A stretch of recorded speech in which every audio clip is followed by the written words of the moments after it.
বাংলাদেশ ক্রিকেটের এক অভাগা ওপেনিং ব্যাটসম্যান সাব্বির রহমান দীর্ঘদিন ধরে তিনি জাতীয় দলে ডাক পান না।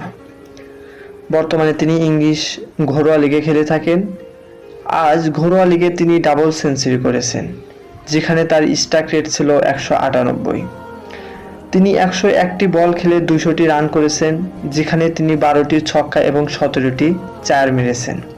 যদি তার এই দারুণ ধারাবাহিক পারফরম্যান্স ইংলিশ ঘরোয়া রেখে দেখাতে পারে, হয়তোবা বাংলাদেশ নতুন বিসিবি সামনে বাংলাদেশের জাতীয় দলে হয়তোবা তাকে ডাকতে পারে।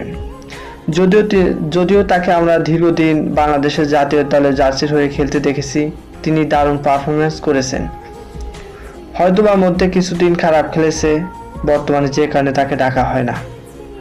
বর্তমানে বাংলাদেশের ক্রিকেটাররা জাতীয় দলের হয়ে বেশি একটা ভালো পারফরম্যান্স করে পারতেছে না। যদি সাব্বির রহমান তার এই দারুণ পারফরম্যান্স বজায় রাখতে পারে, যদি নিজেকে সেই পুরনো রূপে ফিরিয়ে আনতে পারে, হয়তোবা সাব্বির রহমানকে আমরা আগামীতে জাতীয় দলের হয়ে খেলতে দেখতে পাবো। শুভকামনা রইল বাংলাদেশের টাইগার সাব্বির রহমানের প্রতি।